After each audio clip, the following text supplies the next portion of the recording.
Compasso Colab apresenta o podcast É o que Parece. Aquele que sabe o que contar.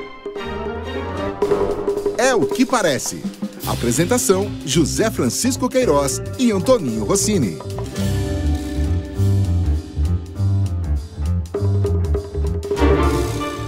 Alô, alô, amigos do É o que Parece, aquele que sabe o que contar.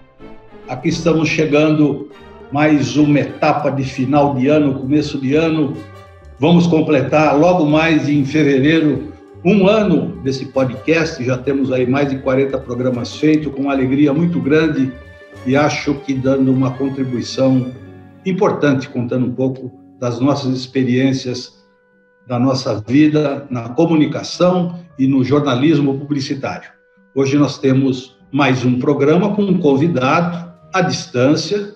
O Lupe e a Raquel nos acompanham lá na Compasso, o Rossini na casa dele e eu na minha, e eu chamo o Rossini para apresentar o nosso convidado de hoje.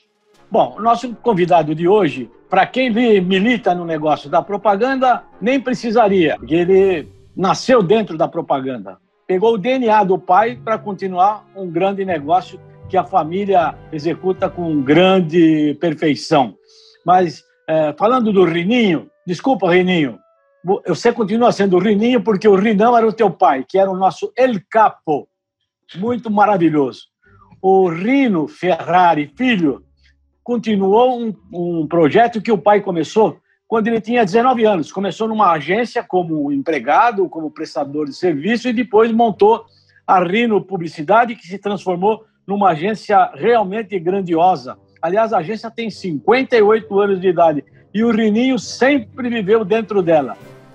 Fez campanhas maravilhosas, usou e abusou de tudo que havia de melhor de criatividade, de planejamento, numa época em que as coisas não eram tão complicadas ou tão tecnológicas como é hoje. Nada melhor do que ouvir o Rininho, porque os nossos ouvintes, nossos seguidores aqui do É o que Parece, sabem que a gente gosta muito de falar, mas melhor mesmo é ouvir o Rininho. Rino, conta um pouquinho da sua história. Como é que você chegou na agência? Tudo bem, Rossini, querido Zé Francisco? Um prazer estar conversando aqui com vocês. Eu cheguei na agência também garotão, tinha 19 anos e já tinha tido alguns trabalhos, trabalhei um pouco, fiz pesquisa de rua, em pesquisa política, trabalhei no escritório de planejamento, depois fui convidado pelo meu pai para ir para a agência, né? Fui com muito prazer, embora eu ganhasse menos do que eu ganhava onde eu estava, eu achei que era uma oportunidade importante, né? E fiz de tudo lá na agência, operava audiovisual, naqueles velhos tempos em que a gente só trabalhava com filme 16mm, aqueles projetores que pesavam 1 tonelada, né? E a gente tinha que fazer isso não só na agência, mas também no cliente. E foi Seu pai começou a agência de uma maneira diferente, né, Rino? Que ele se especializou num determinado tipo de comunicação e fez história com isso, né? Eu queria que você contasse um pouquinho, até do momento antes de você entrar. Na verdade, ele conduziu, entrou garotão numa agência, conduziu a operação até tomar conta da agência, e quando ele saiu de lá, ele queria fazer a agência do jeito dele, né? Ele até ficou na dúvida sobre como seguir, e muitos clientes quiseram acompanhá-lo e disseram: olha, na minha agenda eu não tenho nem o nome da sua agência, eu tenho o seu nome escrito lá na agência. E foi aí que ele falou: bom, vou trabalhar com o meu nome, que foi sugestão dos próprios clientes, né? Você se lembra que cliente era? Tinha Plasti Espuma Trorion, tinha Telefunken, que tinha TV e equipamentos de som, né? De estéreos e tal, e tinha Solo Rico também, fertilizantes, e vários clientes que quiseram acompanhá-lo, né? E ele fez N tentativas até de industrializar um pouquinho a propaganda, eu acho que é isso que você está se referindo. Ele teve um pensamento de que os comerciais eram muito interessantes, né? E as pessoas gostavam muito dos comerciais. Então, ele fez quase que um programa de comerciais, onde apresentava N tipos de oferta, e isso era uma divisão à parte ali da agência, né? E dentro da propaganda convencional, Zé, logo cedo ele teve um cliente importante, que foi a BIC, né? Com as canetas esferográficas, depois isqueiro, depois barbeador, que se tornou um cliente aí bem longevo na agência. A gente trabalhou quase 40 anos para a BIC. E a coisa caminhando na propaganda, vamos dizer, convencional, né? Essas ideias funcionaram durante algum tempo, mas o trabalho convencional acabou se tornando mais importante do que essas ideias, né? Eu só queria fazer uma colocação aqui em relação às premiações. A sua agência, na época, era equiparada às melhores agências de propaganda. Você estava sempre desfilando ao lado de MPM, de DPZ. Quem não conhece, foram as grandes agências de pelo menos 20 anos atrás. E vocês sempre se posicionaram de forma marcante. E aproveitamos todas as oportunidades para fazer com que os anunciantes ficassem cada vez mais satisfeitos. E vocês adotaram também como estratégia um bom relacionamento com a comunidade da comunicação, isto é, veículos, com outras agências, com anunciantes e, especialmente, com os fornecedores. Eu me lembro perfeitamente que vocês tinham lá naquela sala, lá no bairro do Bela Vista, um encontro, uma sala para almoços, reuniões, que volta e meia tinha lá alguém que fornecia filmes especiais para vocês, material para fazer com que vocês pudessem fazer uma forma adequada à comunicação desses clientes. Eu mesmo participei de muitos encontros lá. Essa era uma estratégia que não era tão usual na época. Era a cabeça do El Capo, meu? Era, com certeza, Rosine. Sabe como é que é? Casa de italiano, a comida é sempre importante, né? Primo mangio, dopo mi riposo. É verdade. Então, ele resolveu fazer um almoço na agência. A gente sempre teve cozinheiras aí competentes, né? E a gente usou bastante o almoço para ter convidados da mídia, fornecedores também, clientes, e era divertido, inclusive. A gente faz isso até hoje, né? Na sede que a gente está hoje, que já tem 22 anos, que nós estamos ali na 9 de julho, mas o assunto começou mesmo lá na Alfredo Elis, na Paraíso, né? A gente Paraíso, né, Bexiga? Era ali na divisa. Na divisa. Paraíso com Bexiga, né? E... Relacionamento é um item que sempre foi muito importante na história da comunicação, lidando com essa coisa subjetiva da publicidade, né? Se relacionar com a sua volta é fundamental para descobrir caminhos criativos interessantes e prestar um bom serviço, né? E ele se lamentava, às vezes, de que com os colegas de agências ele não tinha muito relacionamento. Então, ele sempre dizia para mim, olha, não cometa o mesmo erro que eu cometi. Você tem que se relacionar com os nossos colegas, com os concorrentes. E eu segui isso. Eu me dou muito bem com vários amigos, a participação nas entidades de representação e de defesa do nosso negócio, como CONAR, sempre, ABAP, sindicato, eu sempre participei bastante, né? E desenvolvi um relacionamento muito gostoso com colegas, né? Por exemplo, quando a gente tinha a conta da BIC, um dos grandes prospectadores da BIC era o Geraldo Alonso, junto com o Zé Francisco, por causa da agência em Paris e tal, mas nem por isso a gente deixou de ser amigo, pelo contrário, nós ficamos mais amigos nos anos recentes, né? Convivendo muito no CONAR, e onde a gente aprende muito todo dia, né, Zé? Sem dúvida. E esse eu procurei seguir os conselhos aí do Rinão. Não, eu queria fazer essa passagem aí, depois que você chegou lá com 19 anos, e com certeza seguiu um caminho interessante que normalmente os líderes sempre fizeram com os filhos, né? Você quer aprender esse negócio, tem que começar de lá de baixo. É bom você reconhecer que você começou lá na Rino ganhando menos do que você ganhava o que fazia, mas acho que é um ensinamento interessante que os pais sempre passaram para os filhos nos seus negócios e dizer: primeiro você vai aprender a abrir a estrada para depois se queixar do asfalto. Isso foi marcante na minha vida, sabe, Zé? Como meu pai veio do nada, praticamente, ele construiu a vida, a estrada dele, né? Eu aprendi desde cedo que o que nos traria bem-estar e resultados era trabalhar, né? Então, para mim, o trabalho sempre foi uma coisa natural, mas desde garoto, né? Eu vendia pipa, papagaio na feira, porque eu queria uma coisa extra fora a mesada que eu recebia, né? Eu fui trabalhar de balconista na Santa Ifigênia, foi um aprendizado excelente com 14 anos, porque eu queria comprar algumas coisas que ele dizia: vai trabalhar e você compra. Então, eu tive esse ensinamento, embora eu tivesse nascido num berço privilegiado, né? A conexão do trabalho para conquistar coisas sempre teve muito presente para mim. Rino, é verdade, isso eu testemunhei e é verdade mesmo essa passagem da sua vida. Agora, eu queria saber como é que você resistiu ao tempo. Esta pergunta fica em aberto, mas eu vou complementar agora. Houve uma época, nas décadas de 1980 a 1990, onde todas as grandes agências brasileiras, inclusive as 5 irmãs, venciam tudo e, de repente, passaram a fazer parte de conglomerados internacionais. Você chegou a ser assediado, sondado, para também ter o seu sobrenome internacional.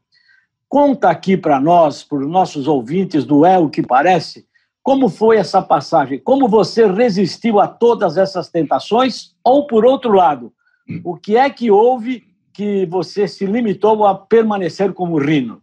A gente teve algumas aproximações aí ao longo da vida, principalmente nessa década de 80, né? Começo de anos 90 também, mas algumas delas eu acredito que a gente não tenha enxergado uma oportunidade bacana. Até poderiam ter sido oportunidades interessantes. E isso passou, né? Tivemos ofertas também que a gente não considerou relevante, porque a gente sempre imaginava: será que eu posso fazer isso sozinho, né? Ou parte disso sozinho? E aí, quando teve há 20 e tantos anos, nos chegou uma aproximação bacana de uma associação de agências independentes locais. Isso a gente viu com muito bons olhos, chama-se ICON. São agências locais como nós que trabalham globalmente, estão presentes aí em mais de 60 países. Isso para nós foi um alívio muito grande, né? Porque a gente nunca tinha conversado com alguma agência que não fosse concorrente, então era uma coisa muito de solidão empresarial, né? O aprendizado era sempre errando e refazendo. Foi uma oportunidade muito interessante da gente poder contar com a experiência dos colegas de outros países, que a troca de informações é absolutamente aberta entre as agências, os líderes se conhecem pessoalmente.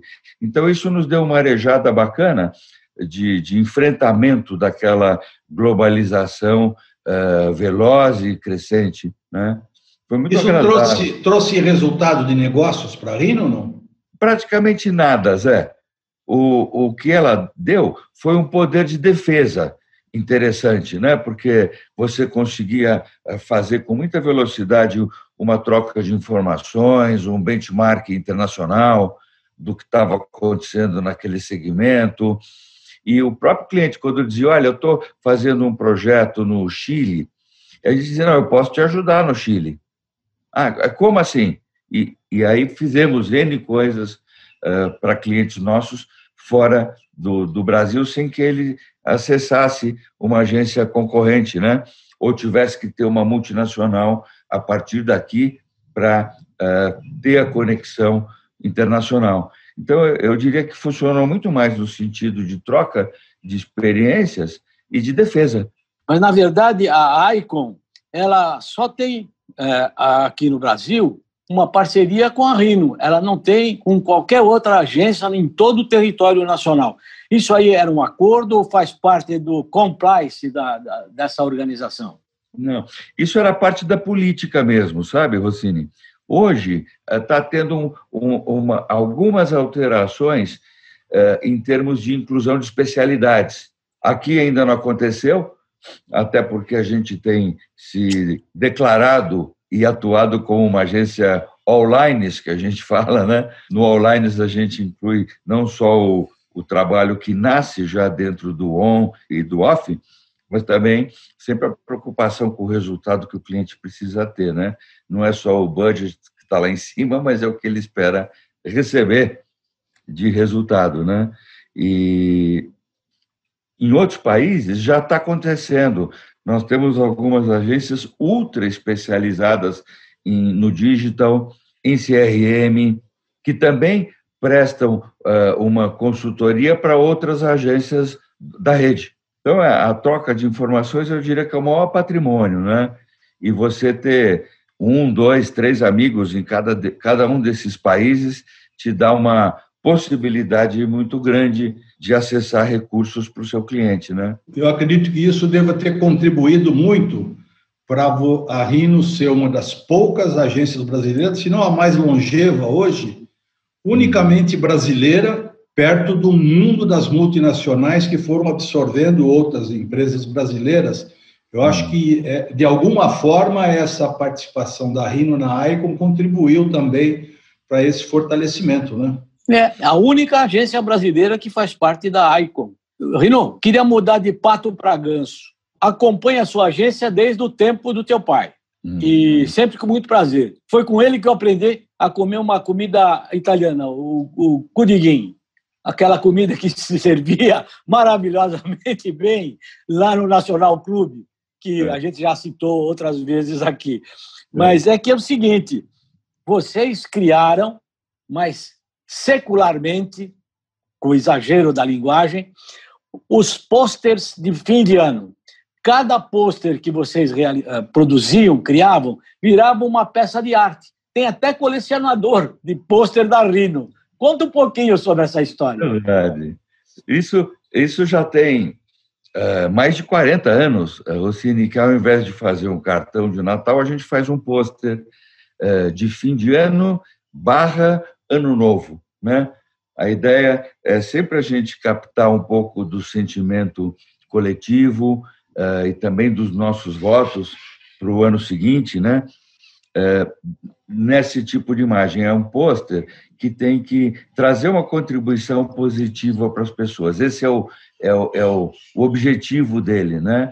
Ele tem que ser positivo, otimista e agregar alguma coisa emocionalmente. Então, isso virou uma tradição também, foi uma coisa que meu pai definiu há muitos anos, né? E a gente tem feito sempre. Inclusive, o pôster desse ano tem uma originalidade. Foi um ano tão complicado e tão difícil que a gente resolveu não encerrar o ano com o pôster, e sim dar início ao próximo ano com o pôster. Então, pela primeira vez em 40 anos, ao invés dele sair em dezembro, ele vai sair em meados de janeiro, né? A gente quer que seja um ponto inicial de otimismo para as empresas, para todos os nossos 3, 4 mil amigos que recebem esse pôster. Continuando no físico, inclusive. Ele também tem a sua versão digital, mas, tradicionalmente, a gente mantém ele físico, muito bem impresso. E assumiu a marca do rinoceronte, né? Isso já é mais recente, Zé. Isso tem, acho que, uns 20 anos. A gente viu que era muito merchandalizável o rinoceronte, né? Como você está vendo aqui na minha camisa Polo, por exemplo, ó, é uma marca pessoal. E ficou muito agradável, né? Porque a gente sempre trabalha com os desenhos ou fotos dele, virou uma marca também da agência. Isso que o Rossini falou de a gente colecionar, tem gente que me manda ainda e pergunta, olha, eu cortei aqui embaixo, você pode me dizer de que ano era esse aqui? Aí eu vou lá na biblioteca, essa semana aconteceu isso, e olha, esse senhor com o passarinho na cabeça é de 97, e o cara tem lá, e cada um inventa a sua própria história também. Não, mas olha, Rino, você tem um grande material e você quase que renegou o trabalho de merchandising, mas eu acho que você não deve fazer isso, por uma razão. Há colecionadores, há pessoas interessadas mesmo nesse trabalho, porque ele tem um tom criativo de primeira qualidade. Minha sugestão é que você deveria fazer um álbum e oferecer para as pessoas um álbum contendo todos os pôsteres publicados até hoje. Se são 40 anos, são 40 pôsteres. Se você quiser deixar para o ano que vem, já que tem toda uma motivação pandêmica nisso, deixa inserindo o próximo num belíssimo livro, num material impresso para você oferecer como brinde, se é o caso, porque não é só merchandising, ele é a obra de arte. Sinceramente, você escolheu uma batida, uma pegada muito legal. Muitas agências tentaram imitar vocês e pararam no meio do caminho. Alguns porque mudou o diretor de criação, o outro que chegou considerou que essa não era uma boa política, que era preferível mandar um brinde de final de ano, um brinde físico, material, no sentido de uísque, um panetone, enfim, qualquer coisa, mas vocês mantiveram essa tradição. Então, fica como sugestão, hein, meu? Prepara lá...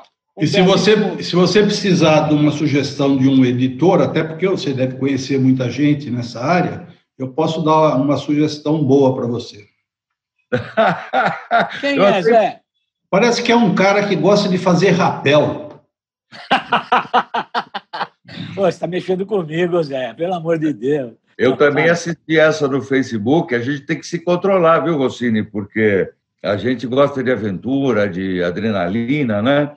Eu estou aqui no interior, vivo me machucando aqui também com as coisas que eu gosto de fazer. Então, toma cuidado. Eu fiquei orgulhoso e preocupado quando vi você pendurado lá. Então, eu só queria aproveitar, deixa para dizer, você não pode falar muito, Rininho, porque você pratica canoagem, tá bom? Você se arrisca nas canoagens. E eu, pelo menos, salto de paraquedas e faço o rapel. Agora, eu queria aproveitar, deixa os amigos que desculpem, mas é uma boa oportunidade e não é forçado. Mas nessa prática que eu fiz recentemente, um amigo nosso, que é o Julinho Ferreira, publicou no Facebook: Rossini, você voltou a beber? Eu respondi para ele: olha, não consegui. Agora, ao invés de 2 garrafas, eu bebo 4 garrafas de água por dia. Porque todo mundo sabe que eu não sou afeito à bebida alcoólica, mas virou uma piada muito grande. Agora, não esconda, não. Você gosta de aventura. Você já me convidou para fazer canoagem com você. Eu gosto sim, Rossini. Quando eu vou na minha geriatra, eu vou na geriatra desde que eu tinha 30 anos, né?